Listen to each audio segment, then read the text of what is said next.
Okay. Welcome everyone to Shifting the Conversation, our first rendition of this lecture series. So today we are talking with Sarah Myose and their project BESEEN 2020. Sarah Myose is a trans, non-binary, queer, Asian American artist activist hailing from Wichita, Kansas. They are a senior pursuing an Honors Baccalaureate degree with concentrations in studio art and sociology at Wichita State University in Wichita, Kansas, with the intention of creating community art projects that create social change.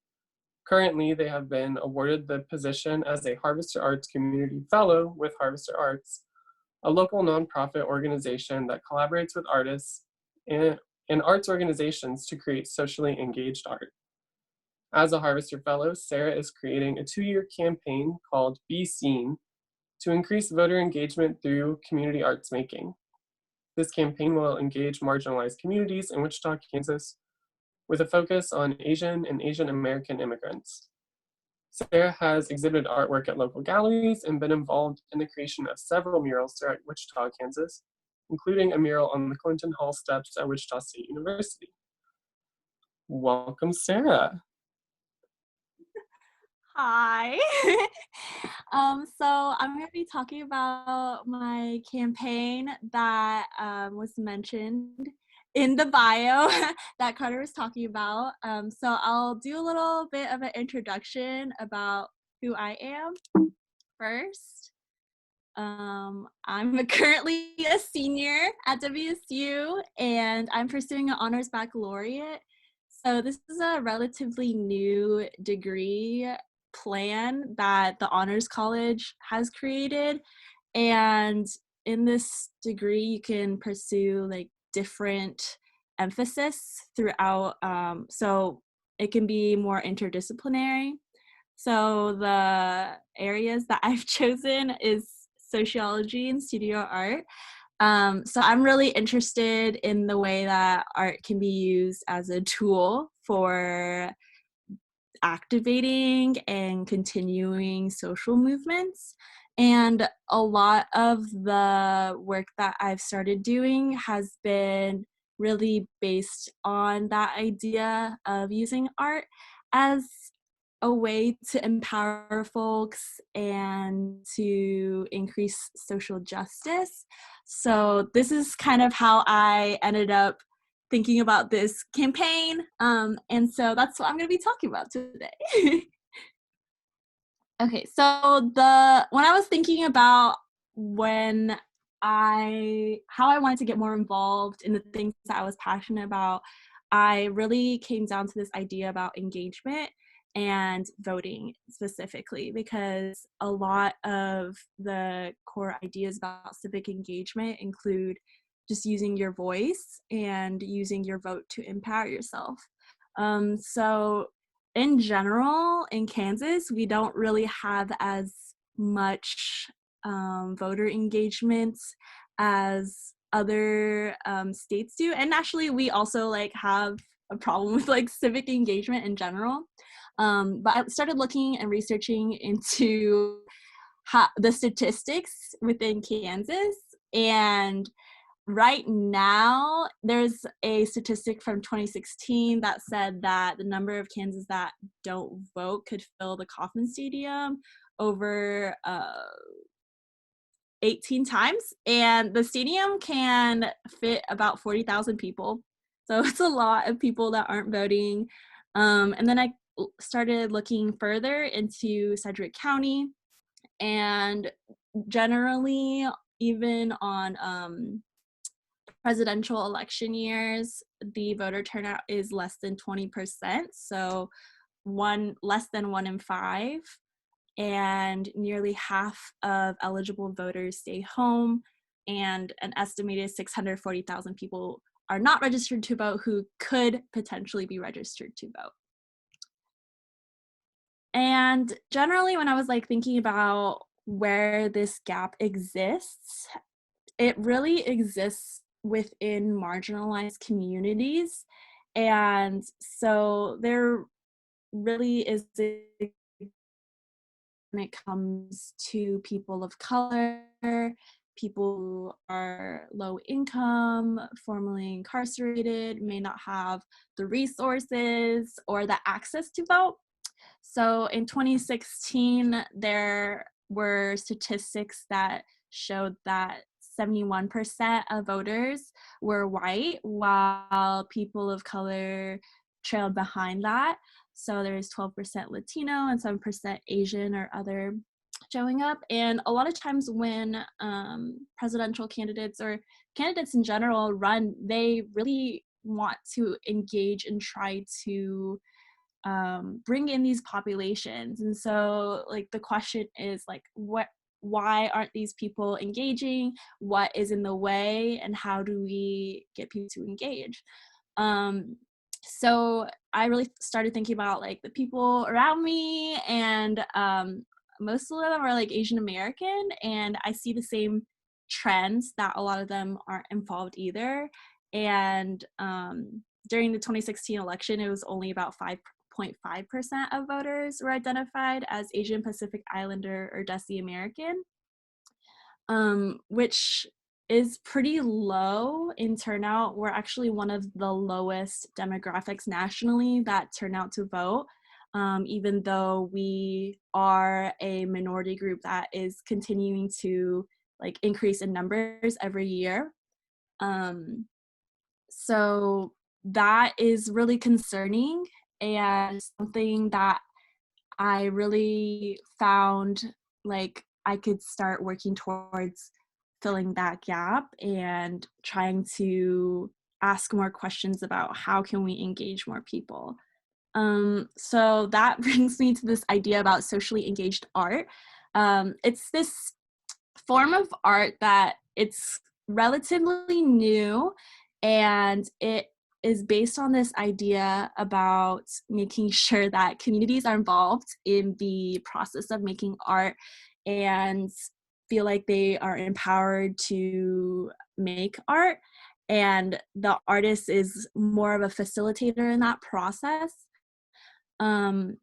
So that was kind of how I wanted to think about how I can engage communities that aren't normally engaged in the voter process. So whether that's through workshops or interactive pieces, things like that, I really wanted to explore more about how we can get people involved through the arts. So that's how I ended up kind of thinking about this campaign, and I pitched it to Harvester Arts, and that's kind of how I've ended up going down this trail, this journey. So it's called BESEEN 2020, and like the core of it is about being seen.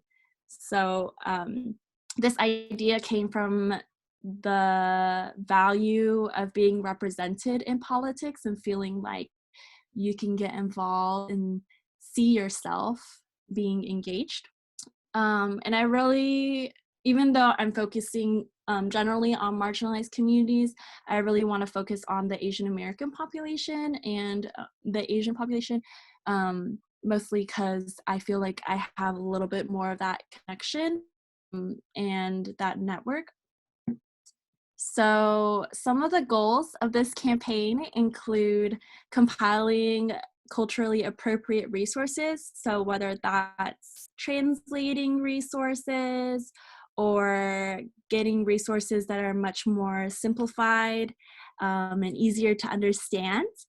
And then trying to increase registration for first-generation immigrants or Asian American populations, and then also increase dialogue and engagement about politics in general and civic engagement. So it's not necessarily partisan in nature. It's more about this idea about becoming engaged in politics, kind of making this whole process much less intimidating and easier to talk about. So some of the ideas that are kind of being discussed for the future is a postcard campaign. So this includes an idea to start decorating the back of, or the front of postcards. So we kind of toyed with this idea of like putting a picture of a mouth, so to represent a voice, and decorating those, making them as a piece of art, and then disseminating them, whether that's to someone who can vote, someone who may not have the information to vote, and then giving them kind of reminders or resources to get them involved. And then eventually gather all of these postcards together and exhibit them throughout Wichita. So whether that's in public schools in which these lessons or like this postcard is used, or just in general throughout the community. I'm also working on trying to gather some interviews to gain more research and more insight into the reasons why some people may not feel like they can get involved in politics or voting, and try to uncover those values or stigma and attitude about civic engagement, and then use those ideas to not only kind of showcase as through an exhibit, but also use that to further increase like ways or techniques to reach out to the Asian American population in Wichita. And then something that I'm still toying with and trying to figure out with this whole pandemic is trying to figure out how to facilitate workshops or empower community members to like create their own artwork about civic engagement, especially since like right now it's easy to forget that when we're in the middle of a pandemic, that the election season is coming up and people still need to make sure that they're registered to vote, or if they can't register, to start reaching out to people who can. So it's kind of a weird timing, but trying to increase that dialogue and that discussion about where to get resources, and trying to make these resources accessible. So whether that's through online or like kind of through mailing things. So I'm still working on trying to get those ideas together, and I'm still really open to figuring that out. But yes, this is my email if you're interested in getting involved. I'm still trying to form a team and get more people who would like to be kind of like on the back end of like getting this campaign started and getting this campaign like going along.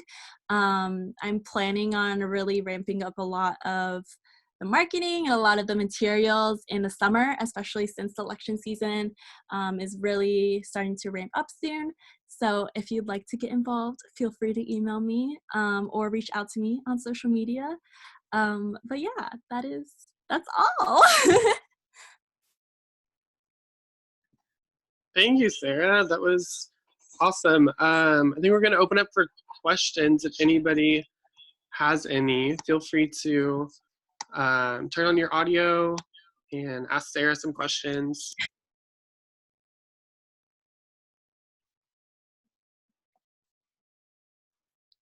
Or in the chat if we have any. Or not, it's all cool. You know, we're chilling. There's no problem.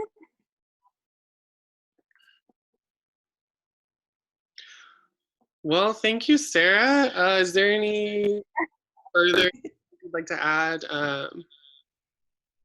ending off this first presentation? I'm good. Awesome. I'm chilling.